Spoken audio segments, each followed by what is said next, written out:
আপনার মতো এরকম কয়েক বিলিয়ন ডলারের মালিক বাংলাদেশে বিএনপির অনেক নেতা আছে, নাম ধরে বলতে পারি, তারা আওয়ামী লীগের সময় কামাইতো।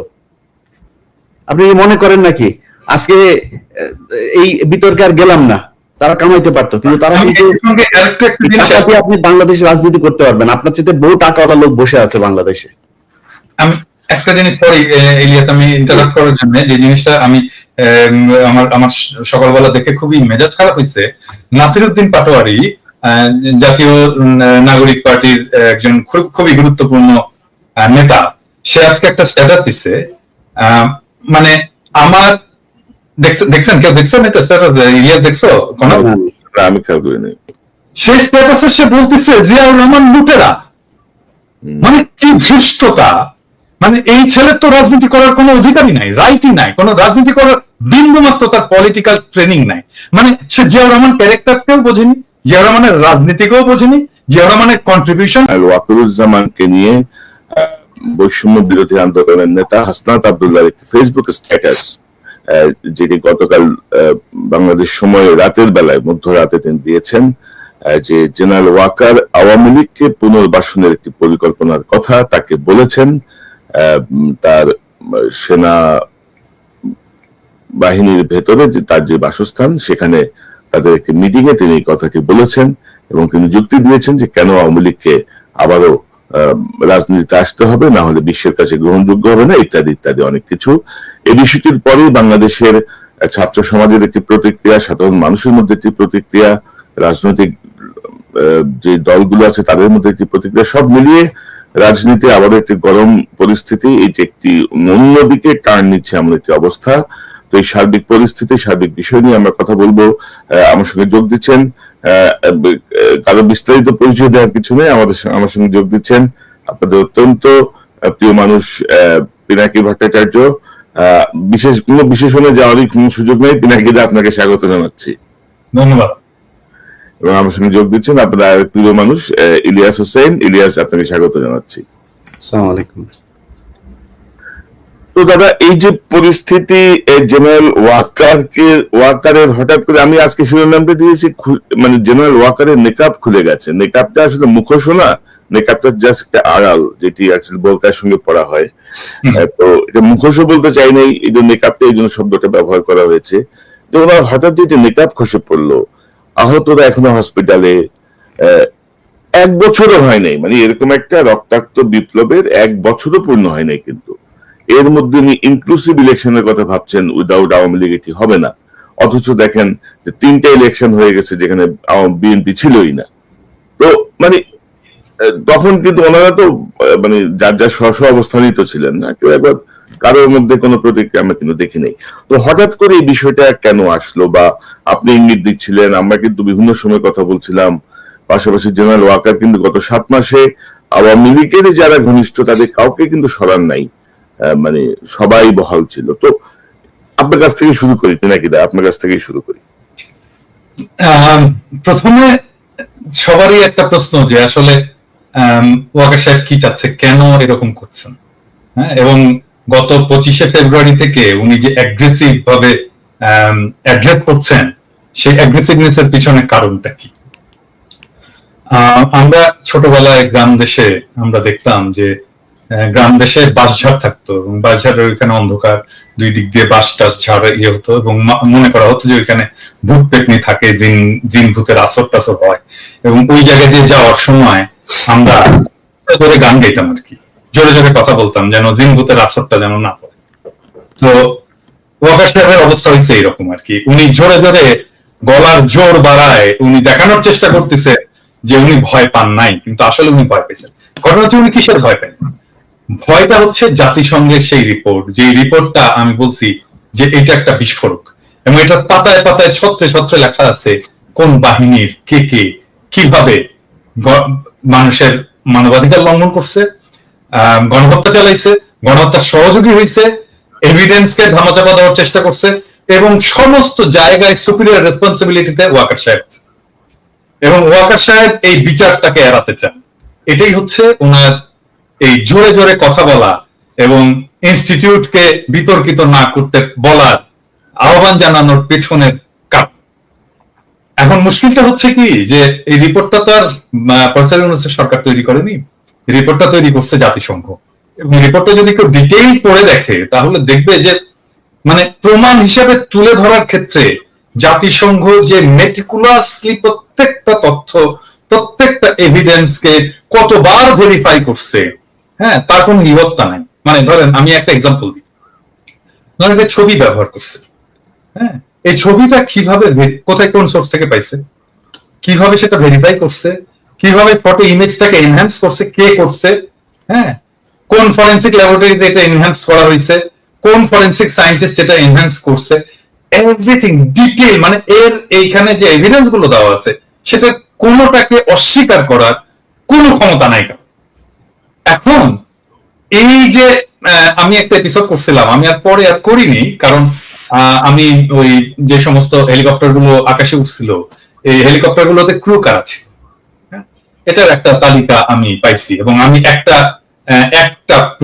সম্ভবত আমি প্রথম যে হেলিকপ্টারটা উঠছিল এবং যেখান থেকে প্রথম গুলি করা হয়েছিল সেই ক্রু এর তালিকা দিয়েছিলাম আমি, যে কে কে ছিল, অ্যামিনিশন কে কি উঠছিল, অ্যামিনিশন কতটা খরচ হয়েছে, সেইটার হিসাব সহ আমি দিছিলাম। সো ডিটেলটা আছে।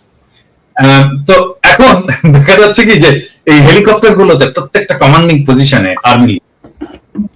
তো ওয়াকার সাহেব, এখন ওয়াকার সাহেবের চারপাশে তারা এখন সার্ভিং, ওয়াকার সাহেব সবাইকে বাঁচাইতে চাচ্ছে, এটাই হয়ে গেছে ওয়াকার সাহেবের মিশন। এখন ওয়াকার সাহেব বাঁচাইতে চাইলো, এর সাথে আর কে কে কারা কারা বাঁচাইতে চায়। ধরুন হাসিনার নামে তো একটা মামলা হবে, হাসিনার নামে শুধু না, হাসিনা, তার স্বরাষ্ট্রমন্ত্রী, তার যারা যারা সাথে সাথে ছিল, তার রাজনৈতিক নেতা টেতা সবগুলোর নামে মামলা। আচ্ছা, এরপরে মামলাটা যখন হবে তখন মোদির নাম আসবে না? মোদির নাম তো আসবে, মোদির নাম আসবে, কারণ সালাউদ্দিন সাহেবকে কিভাবে নিয়ে গেল, কিভাবে সে যে ইন্ডিয়ার একটা শহরে যে এসে আবিষ্কৃত হলো, তাই না? মৌলানা সাইদির যে সাক্ষী সুখরঞ্জন বালিকে তাহলে ঢাকা শহরে সুপ্রিম কোর্টের সামনে থেকে হাইজ্যাক করে নিয়ে যে কিভাবে সে ভারতের আদালত, ভারতের জেলে এসে ল্যান্ড করলো, এই বিষয়গুলো তো আসবে। এবং হাসিনার রেজিমকে আপনি কোনোভাবে মোদির সাথে আলাদা করতে পারবেন না। সো হাসিনা যখন ট্রায়ালের মুখোমুখি হবে, বিচারের মুখোমুখি হবে, মোদিও বিচারের মুখোমুখি, সেই জন্য ইন্ডিয়া চাচ্ছে এই বিচারটা যেন না হয়, হাসিনা চাচ্ছে এই বিচারটা যেন না হয়, ওয়াকার চাচ্ছে এই বিচারটা যেন না হয়। এবং সে কারণে ওয়াকার আয়নাঘর ভিজিট করতে দেয়নি, এবং সে কারণে ওয়াকার আয়নাঘরের এভিডেন্স গুলোকে সিস্টেমেটিক্যালি ডিস্ট্রয় করছে। এবং এই জন্যই ওয়াকার সবাই, যত 662 জন পারপিট্রেটর, বিচারক, পুলিশ অফিসার ইত্যাদি ইত্যাদি ইত্যাদি, আওয়ামী লীগ নেতা ইত্যাদি থেকে রক্ষা করছে এবং তাদেরকে বাইরে পাঠিয়ে দিচ্ছে। এটাই হচ্ছে ওয়াকারের প্ল্যান, ডিটেইল প্ল্যান, যেটা আসলে ইনফ্যাক্ট ইন্ডিয়ার প্ল্যান। সে সেটাকে এক্সিকিউট করতে চায়। এখন এটাকে কিভাবে এক্সিকিউট করবে? এক্সিকিউট করার জন্য প্রথম হচ্ছে যে এখন এমন একটা আওয়ামী লীগ লাগবে যে আওয়ামী লীগটা শুদ্ধ, পিওর, ভালো আওয়ামী লীগ আর কি। এবং আমি খুবই হতাশ হয়েছি যে আমাদের অত্যন্ত শ্রদ্ধাভাজন কেউ কেউ বলছেন যে আওয়ামী লীগের শেখ পরিবারের বাইরের কেউ যদি এসে রাজনীতি করে, আওয়ামী লীগের রাজনীতি, সেটা আমরা গ্রহণ করবো। No way, no way. Awami লীগের রাজনীতি কি আসলে? আপনি কি রাজনীতি করছে? আওয়ামী লীগের রাজনীতিটা কি? আমাদের রাজনীতি হচ্ছে ধর্মনিরপেক্ষতা, বাঙালি জাতীয়তাবাদ, ফ্যাসিস্ট বাঙালি জাতীয়তাবাদ, সকল গণতন্ত্র, এবং এইটার নামে বাংলাদেশে একটা ফ্যাসিবাদ কায়েম করা, এটাই তো তার রাজনীতি। এবার আওয়ামী লীগ ক্ষমতায় ছিল, শেখ মুজিবুর রহমান ক্ষমতায় ছিল, সে ফ্যাসিবাদ কায়েম করছে, একদলীয় শাসন কায়েম করছে। শেখ হাসিনার আমলে 15 বছরের শাসনে একই জিনিস, সে ফ্যাসিবাদ কায়েম করছে। আওয়ামী লীগের রাজনীতি ফ্যাসিবাদ, ফ্যাসিস্ট রাজনীতি। তাহলে আওয়ামী লীগের কি রাজনীতি? ভালো ফ্যাসিবাদ হয় নাকি? ফ্যাসিবাদের তো কোনো ভালো মন্দ নাই, মানে গুয়ের তো কোনো ভালো গু মন্দ গু নাই, গু অলওয়েজ গু, গুয়ের কোনো ভালো গন্ধ তো হয়। তো এই জন্য এই ভালো আওয়ামী লীগ, মানে ভালো আওয়ামী লীগের প্রতিভূকে, ভালো আওয়ামী লীগের প্রতিভূ হচ্ছে শিরিন শাহ, ভালো আওয়ামী লীগের প্রতিভূকে, ভালো আওয়ামী লীগের প্রতিভূ হচ্ছে সাবের হোসেন চৌধুরী। কেন ভালো আওয়ামী লীগ? কারণটা হচ্ছে এখানে ক্লাস, শ্রেণী। এখন তোমরা বলবা যে দাদা আপনি আবার কমিউনিস্টের মধ্যে ঢুকেন। এইটাই হচ্ছে আসল বাংলাদেশের প্রবলেম, রুলিং এলিট ক্লাস। এই যে রুলিং এলিট ক্লাস, ইংরেজি জানা ক্লাস, এটাই হচ্ছে সবসময় ক্ষমতায় থাকবে। এটাই ডেইলি স্টার, এটাই প্রথম আলো, এটাই সাবের হোসেন চৌধুরী, এটাই শিরিন শারমিন, ইংরেজি শিক্ষায় শিক্ষিত। ওই যে ইংরেজি যেহেতু কইছি, সেহেতু ঠিকই কইছি, সেই জন্য ইংরেজি জানা এই রুলিং ক্লাস সব সময় ক্ষমতায় থাকবে, সেটা আওয়ামী লীগের নামে হোক এটা মিলিটারি শাসনের নাম হোক, এটা বিএনপির নামে হোক, এটা হোয়াট এভার নামে হোক, এটাই তারা থাকতে চায়। এবং এইটাই যদি থাকে তাহলেই সেটা ইন্ডিয়ার স্বার্থটাকে রক্ষা করবে, ভারতের স্বার্থটাকেই রক্ষা করবে। এখন এখানে প্রশ্ন উঠতে পারে যে এই গ্রুপটা কেন আসলে ইন্ডিয়ার স্বার্থটাকে রক্ষা করবে? কারণ তারা ইন্ডিয়ার সাথে ইকোনমিক্যালি এন্ড ইমোশনালি কানেক্টেড। আরেকটা জিনিস হচ্ছে কি, যে বাংলাদেশের যারা রুলিং এলিটস, হ্যাঁ, যারা এই যে ইংরেজি জানা এলিট, তারা পশ্চিমের সাথে কানেক্ট করতে পারে না, ওয়েস্টের সাথে কানেক্ট করতে পারে না। আপনি দেখেন এই যে ধরা যাক আমি যদি ইয়ের কথাই বলি, মানে এটা পার্সোনালি নেওয়ার কিছু নাই, ধরেন মাহফুজুর রহমান একজন খুবই বাংলাদেশের এনলাইটেন্ড একজন মিডল ক্লাস এবং রুলিং ক্লাস ইন্টেলেকচুয়াল, এবং তার তো কোনো কিছুর অভাব নেই, টাকা পয়সার অভাব নাই, তার মেয়েকে পড়াইছে ভালো জায়গায়। এখন বলেন তো তার মেয়ে কি করে? কিছুই করে না, ইনফ্যাক্ট কিছুই করে না। সে লন্ডনে কিছুই করতে পারে না, তার ক্যারিয়ার ডুম, কিছুই না। হ্যাঁ, বা ধরেন আপনি জয় তো একটা ইয়ে পরিবারের একটা সুবিধাপ্রাপ্ত পরিবারের ছেলে। আমার বাবা তো স্কুল টিচার রে ভাই। হ্যাঁ, তো জয়ের মা তো প্রাইম মিনিস্টার ছিল, সে তো শেখ মুজিবের নাতি, এটা প্রিভিলেজ ফ্যামিলি থেকে। কি করছে জয়ের ক্যারিয়ার, গ্লোবাল কন্ট্রিবিউশন কি? কিচ্ছু না, নাথিং। আপনি এই যে বাংলার রুলিং ক্লাস, এরা আসলে পশ্চিমে কিছু করতে পারে না, এরা পশ্চিমের সাথে কানেক্ট করতে পারে না, এবং পশ্চিমের ভ্যালুজও তারা ধরতে পারে না যে আসলে পশ্চিম কি। হ্যাঁ, সেই জন্য তারা কানেক্ট করে ইন্ডিয়ার সাথে, কারণ ইন্ডিয়ায় তারা আসলে জায়গাটা পায়, স্পেসটা পায়, তাদেরকে একটু স্পেস দেয়, তাদেরকে একটু পিট চাপড়ায় দেয়। এইটাই হচ্ছে বাংলাদেশের টোটাল রাজনীতি, টোটাল পলিটিক্স এর প্রবলেম। এবং এই কারণে এই জায়গাটা থেকে আমরা বাড়াইতে পারতেছি না। এই জন্য আমি মাঝে মাঝে বলি না যে আমি যদি দেশে যাই, এই নষ্ট শহরগুলোকে জ্বালাই দিব একেবারে। কারণ এটাকে ধ্বংস করে না দিতে পারলে, এই এলিটিজমকে ধ্বংস করে না দিতে পারলে, আপনি এই যে ফ্যাসিবাদের যে চক্কর, এই যে এলিটিজমের যে চক্কর, এটা থেকে বাইরে হতে পারবেন না। এই যে ঘুরে ফিরে আপনাকে একবার মাহফুজা নাম দেখাবে, একবার মতিউর রহমান দেখাবে, একবার সাবের হোসেন চৌধুরীকে দেখাবে, একবার শিরিন শারমিনকে দেখাবে, এই এলিট। ইভেন ইনফ্যাক্ট আপনি প্রফেসর ইউনূসের মন্ত্রিসভা দেখেন, এলিটের বাইরে কেউ নাই। মানে যারা এই বাংলাদেশের এলিট সোসাইটির ক্লাসের মেম্বার্স, এর মধ্যে ছাত্ররা দু একজন ঢুকছে, এর বাইরে আর সবাই এলিটস। আপনি দেখেন, মানে আচ্ছা বলেন কোন, আমি বলি এটা এখন বললে অন্যরকম শোনায়। প্রফেসর ইউনূসের একজন মিডিয়ার ইয়ে দরকার, একজন মিডিয়াতে কাজ করে, বিদেশে থাকে, এরকম একজন এক্সপার্ট আমার বিশেষ সহকারী দরকার। কাকে বলেন তো? আমি আপনাদেরকে বলতেছি না, আমি দর্শকদেরকে বলতেছি। আচ্ছা আপনারা বলেন তো, আপনাদের কার নামটা মনে আসে? বলেন তো কার নামটা মনে আসে? আমাকে যদি বলতো যে প্রফেসর ইউনূস, যে আচ্ছা পিনাকি আমাকে একটু খুঁজে দেন তো, আমার একজন বিশেষ সহকারী দরকার, একজন ভালো ইয়ে করতে পারবে, বিদেশে থাকে, লেখাপড়া করছে, আমার মাথায় প্রথম কনক সরোয়ারের নাম আসতো। আরে কনক সরোয়ার পিএইচডি করে এলিট গ্রুপে ঢুকতে পারেনি, কারণ ওই যে এলিট সোসাইটি, ওই যে আলিরিয়াজ মিলে যে সোসাইটিটা তৈরি হয়েছে, ওইটার মধ্যে কনক সরোয়ার নাই। সেই জন্য কনক সরোয়ারের নাম আসে না, মনির হায়দারের নাম আসে, মনির হায়দার বিশেষ সহকারী হয়। হ্যাঁ, তো এইটা তো প্রবলেম আমাদের, এটা তো শুধু প্রবলেমটা, এটা শুধু মানে Awami League, BNP, professor Yunus problem না, এটা টোটাল বাঙালি এই সেকুলার এলিট সোসাইটির প্রবলেম। এবং এখান থেকে আসছে এই আওয়ামী লীগের পুনর্বাসনের এই জায়গাটা। যতক্ষণ পর্যন্ত না রিয়েল অর্থে জনগণ যতক্ষণ পর্যন্ত না এম্পাওয়ার্ড হচ্ছে, ততক্ষণ পর্যন্ত এই প্রবলেমটা থাকবেই এবং এই লড়াইটাও থাকবে। আমাকে অনেকে বলে না যে আমি স্থিতিশীলতা চাই না, অমুক হই, আমি মব স্টার, আমি মব লড়াই দিই, অমুক করি তমুক করি, এই সমস্ত বলে না। আরে ভাই, আপনি তো সমাজের বেসিক দ্বন্দ্বটাকে রিজলভ করতে হবে। তো আপনি যে হ্যাভ নটস, তাদের দিকে তাকাইতে হবে, তো তাদেরকে পলিটিক্যালি এম্পাওয়ার করতে হবে। তো আপনি তাদেরকে পলিটিক্যালি এম্পাওয়ার করবেন না, এবং আপনি তার ন্যায়সঙ্গত বিদ্রোহকে আপনি মব জাস্টিস বলবেন, এটা হইতে পারে না। আপনি এটা করতে পারবেন না, আপনাদেরকে এটা করতে দেওয়া হবে না, প্লেন এন্ড সিম্পল। তবে দাদা, আপনি যদি বলছেন যে শুধু তো এলিট শ্রেণী না ইউনূসের মন্ত্রিসভায়, ধরেন বিপ্লবের সঙ্গে, বিপ্লব পরবর্তী সরকারে কিন্তু বিপ্লবের সঙ্গে সংশ্লিষ্টতা পূর্ণ মানুষও নাই। আর আমি দর্শকদেরকে বিনীতভাবে বলি, দাদা একটা এক্সাম্পল হিসেবে আমার কথা এনেছেন। ডক্টর ইউনূসের বিশেষ সহকারী হওয়ার জন্য আমার কোনো আগ্রহ নাই, বা আমি ওটা যাইতে চাইও নাই। দাদা জাস্ট একটা এক্সাম্পল হিসেবে বিষয়টা এনেছেন, আপনারা আবার এটাকে অন্য ব্যাখ্যা করেন না।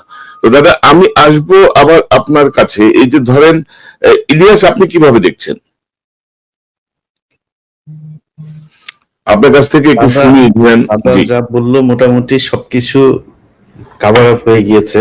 আমি শুধু যেই সিচুয়েশনটার কারণে আমাদের আজকে লাইভ, যেটাকে উদ্দেশ্য করে আমি সেই জায়গায় কিছু কথা বলতে চাই।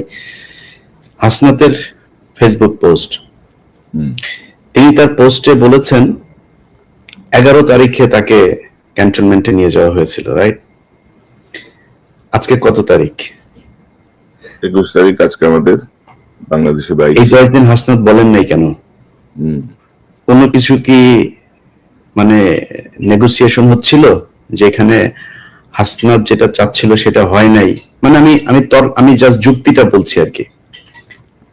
আমি হাসনাতের এটা নিয়ে এই করছেন, এরপরে হাসনাতের সাথে আমার গতকালকেও কথা হয়েছে। আমি হাসনাতকে মানে দোষ দিচ্ছি না, বুঝছি মানে বলা হয় নাই কেন, এই কথাটা কেন বললাম জানেন?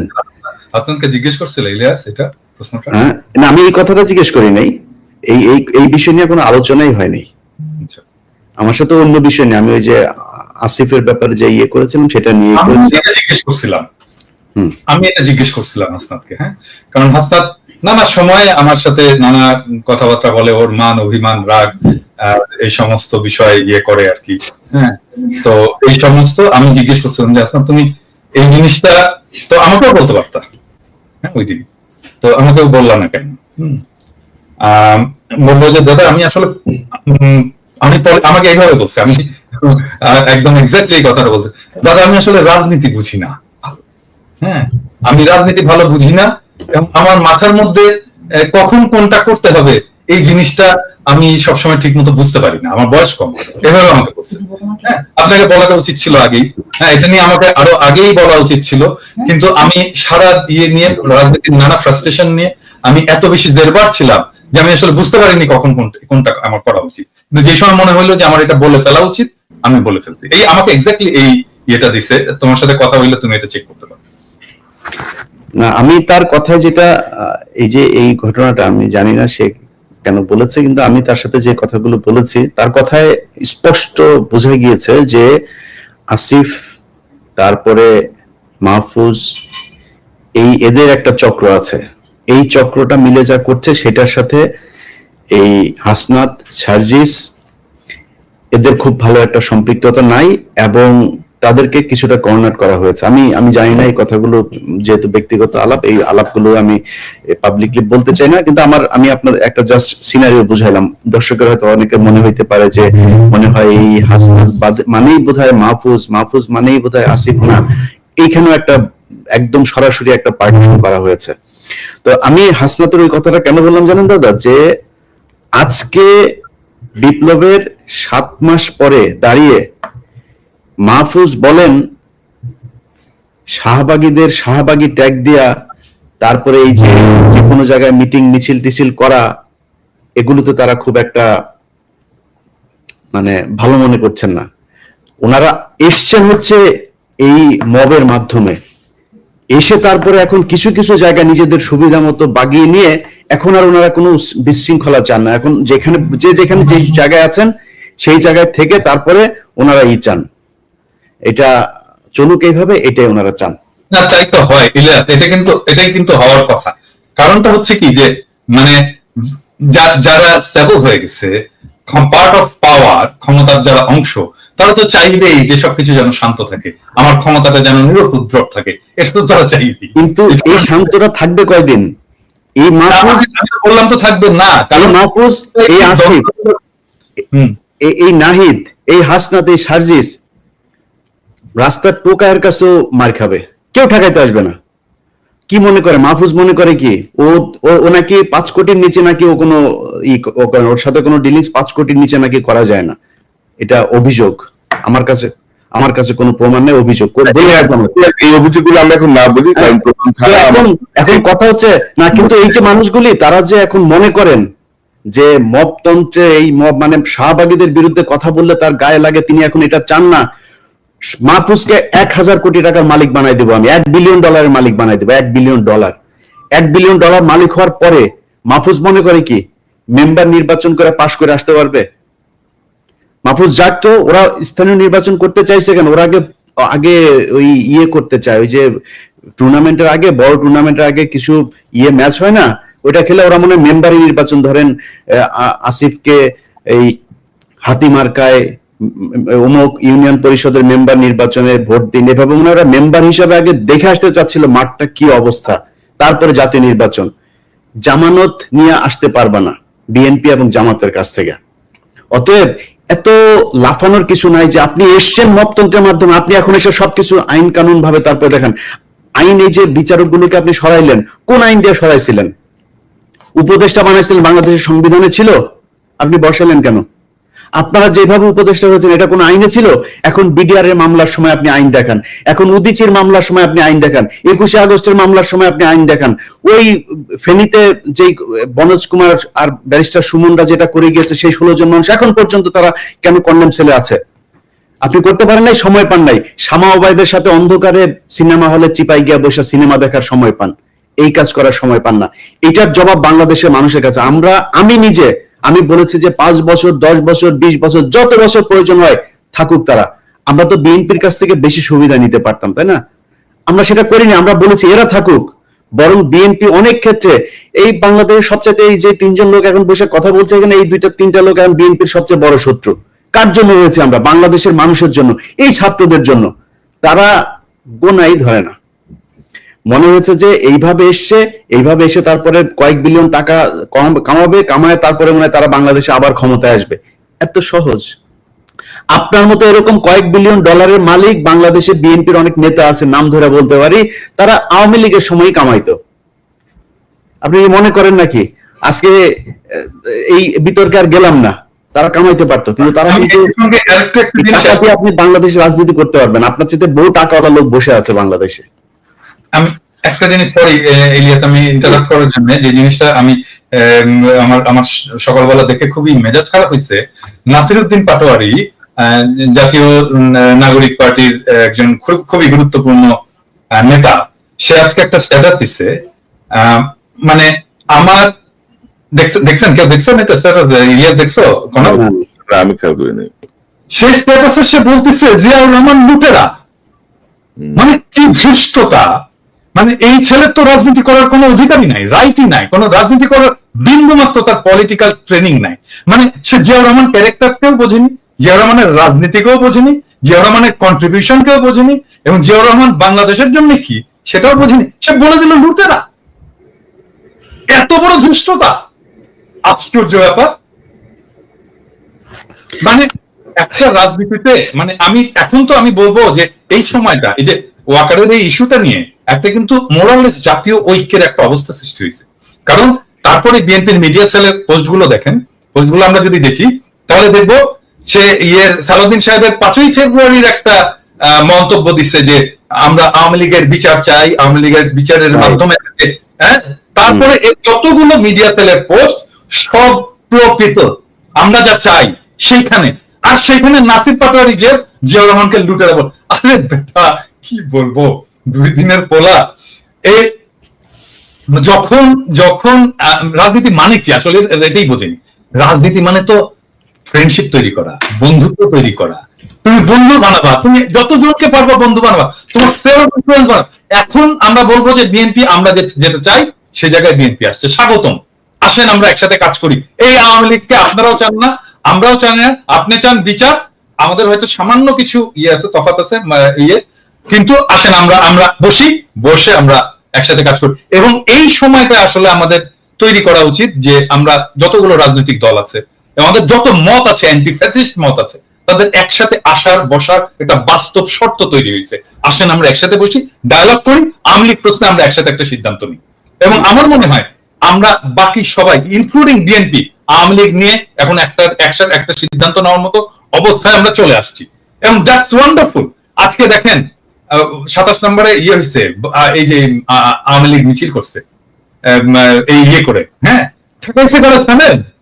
ছাত্র দলের ছেলেরা থাকে, আমার তো ছাত্র দলের ছেলেদের এখন স্যালুট দিয়ে বলতে হচ্ছে যে ভাই বাবা বুকে আয়। হ্যাঁ, এইটাই তো চাই আমরা, তো এই ছাত্র দল চাই, আমরা তো এই বিএনপি চাই।